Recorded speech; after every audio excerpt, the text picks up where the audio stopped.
Hello, in this video I'll be showing you how you can easily make your photos better after doing skin retouching. Remember, skin retouching is not the end of photo editing, and there are some things you can do to enhance or to make your photos better after you have done the skin retouching.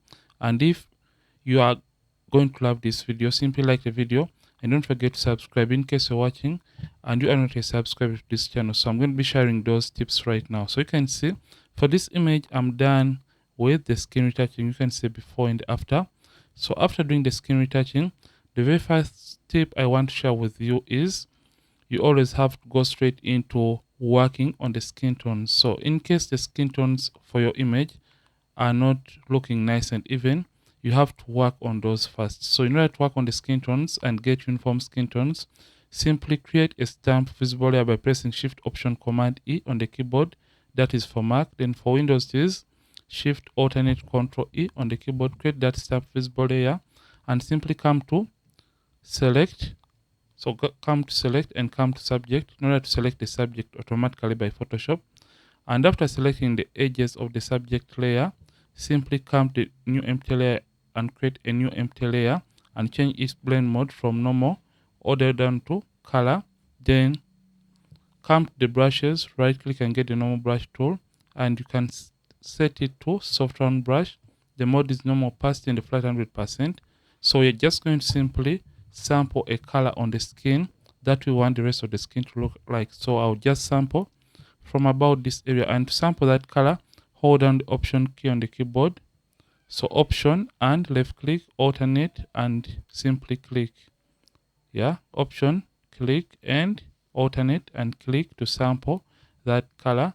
And after sampling that color, just go ahead and start painting over the skin. So I'll reduce on the size of the brush by using the square bracket keys on the keyboard. So you can see by just painting on the face, there is a huge difference from where we started. So I'll simply quickly and go through the painting process, and you can see right now the skin tones of the model or the skin of the subject is looking good and looking more appealing from where we started. So you can see there is a difference between the face and the rest of the body. So I'll come to the rest of the body, like her shoulders and hands, and I continue painting on those areas. And you can see by just doing this simple thing, the skin tones are starting to look a little bit more even. So take your time as you're doing this, and you have to be careful at some areas. So I'll paint quickly over the shoulders, but this is not all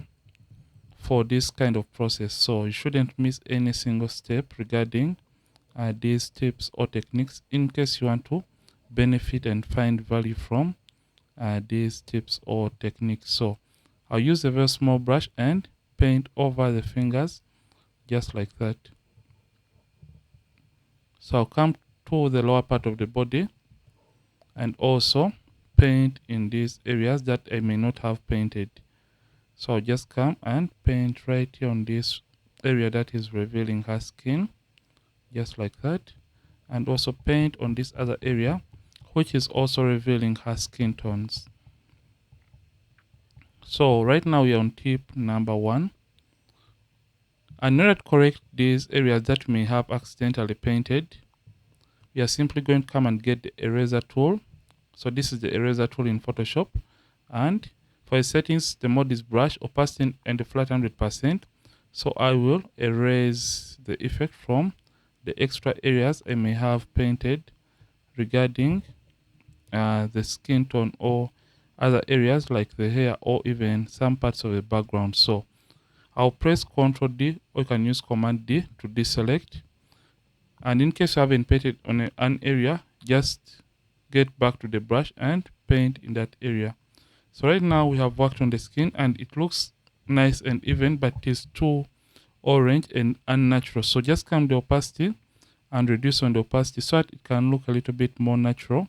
And in case it is still looking too orange, simply come and create a hue and saturation adjustment layer. Come to master and select the reds. Then scroll down and come to the lightness and take down the lightness until when you feel like the skin is looking nice and a little bit more natural. So you can see the before and after. The hue and saturation has simply muted the amount of oranges within the skin tone while leaving the other skin to look nice and uniform. So you can even enhance the tones by simply creating a black and white adjustment layer and change the blend mode to multiply and simply come and take down the overall opacity. So right now we are done with tip number 1. So we shall go with tip number 2. Tip number 2 is simply working on the eyes to do a little bit of eye and teeth whitening in case you have eyes and teeth to work on to whiten them. So in order to do your eye and teeth whitening, simply come to the adjustments and create a hue and saturation adjustment layer. Come and select master and take down the overall saturation until when the image is moving or close to black and white up to around -79. Then press Ctrl I, or you can use Command I on the keyboard to invert the effect or hide the effect behind the black mask. Then get the normal brush tool and make sure you have black and white on these two color swatches. So in case you have any color apart from black and white, you can reset that by pressing D on the keyboard or simply click on these tiny color swatches. So after that, zoom in by using Command plus on the keyboard, or you can use Ctrl plus on the keyboard and reduce on the size of the brush and simply paint on the eyes. So you can see this is going to whiten the eyes of our model or of our subject in this case. So paint on only the white area of the eye. In case you make a mistake, ensure to switch it back to black as the foreground color and you can paint to erase a mistake from that given area that you want correct. So I'll press Command minus to zoom out and you can see right now we have whitened the eyes. In case the effect is too much for your liking, ensure to come to the opacity and reduce on the opacity so that it can look a little bit more natural and realistic.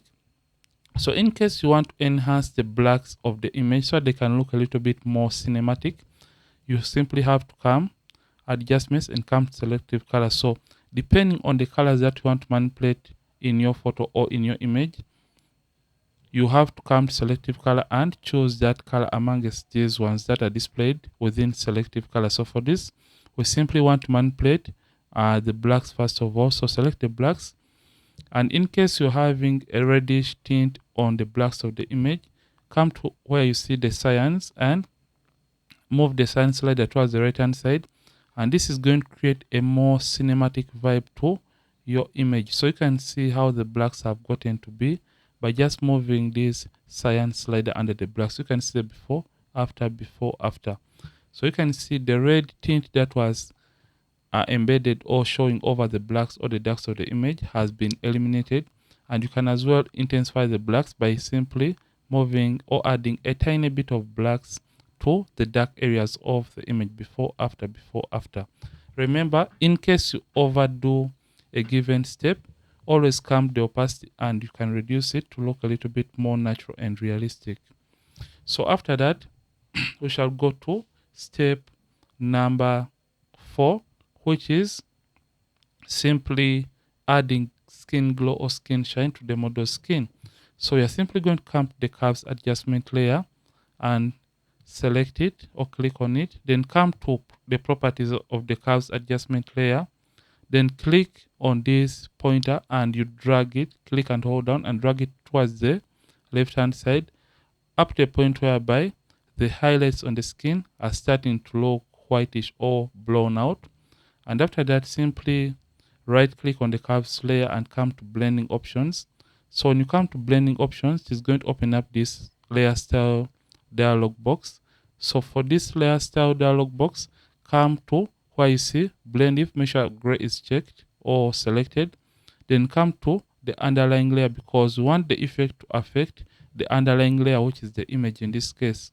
So come to underlying layer and click and hold down and you drag these pointers towards the right hand side and stop at the point whereby the effect is only affecting the highlights or the brightest areas of the model skin. Then hold down the option key on the keyboard, or you can hold down the alternate key on the keyboard and click on this right hand pointer so that the effect can blend well or into the model skin. I know this looks a little bit overdone, but we are going to be correcting that later on. So click OK. Then In case you want to intensify the effect, you can simply come to the blend mode and change the blend mode to linear dodge add. Then with the white layer mask selected, simply come and press Ctrl I, or you can use Command I on the keyboard to hide or invert the effect. Then get the brush tool, make sure white is the foreground color. Remember, we just want to reveal the glow only on the brightest areas or the highlights of the model's skin. So I'll just simply paint on the areas I feel I should have this glow or skin shine regarding the model's skin. I know this looks a little bit odd or unnatural, but you're going to be correcting that. So in order to correct that, simply come to the opacity and reduce on the opacity until when you feel like it is blending well and it is a little bit natural and realistic. So you can see the before after. We have simply added skin glow or skin shine to the model's skin. So in order to enhance or make the image even better, we are going to create another stamp visible layer to do a little bit of liquify on the lower part of the body. So press Shift Option Command E, or you can simply use Shift Alternate Control E in case you're using Windows to create a stamp visible layer or a merged layer for everything we have done below there. Then simply go to Filter and simply come to Liquify. So Liquify is basically going to make the image liquid or in liquid format. So for Liquify, make sure the forward warp tool is selected, and for the settings for the brush, I use a density of 50%, pressure at 100%. So you can simply push these areas just like that to create more curves to the model's body just like that. And you can even push this towards the right hand side to do that. And you can even make her waist a little bit slimmer in case you wish to do that. So push this in just like that. So I'll just push that like that, and you can just liquify all these areas just like that. So take your time and not, or make sure that you don't overdo this. So you can even push that in a little bit. So you can see the before after. After this, simply come and click on open in order to open the image back into Photoshop. So let's see the overall before and after the skin retouching process. So I'll put all these adjustments we have just done in a group. Yeah, I'll put all these into a group and press Ctrl G, or you can use Command G on the keyboard to group everything we have done. And you can see this is the image immediately after we had done the skin retouching, and this is the image after doing the additional adjustments to it. So this is how you can simply add or enhance the photo after doing skin retouching in Photoshop. And after doing this, ensure that you go ahead and save the image. So you simply go to File, Export as, and it's going to bring up the Export as dialog box right in Photoshop. For the format, make sure it is set to JPEG. Quality, the maximum, which is 7 for this case. Resample set to by Cubic Sharper, and simply go ahead to color space. Make sure convert to sRGB and embed color profile have been checked, and click on export in order to export or save our photo. So this is how you can make your photos better after doing skin retouching in Photoshop. And if you have enjoyed this, simply like the video and don't forget to subscribe if at all you have been watching and you are not a subscriber to this channel. Ronix from Ronix Photography. Thank you for watching, and I'll see you in yet more videos on this channel. Don't forget to keep practicing and also keep creating.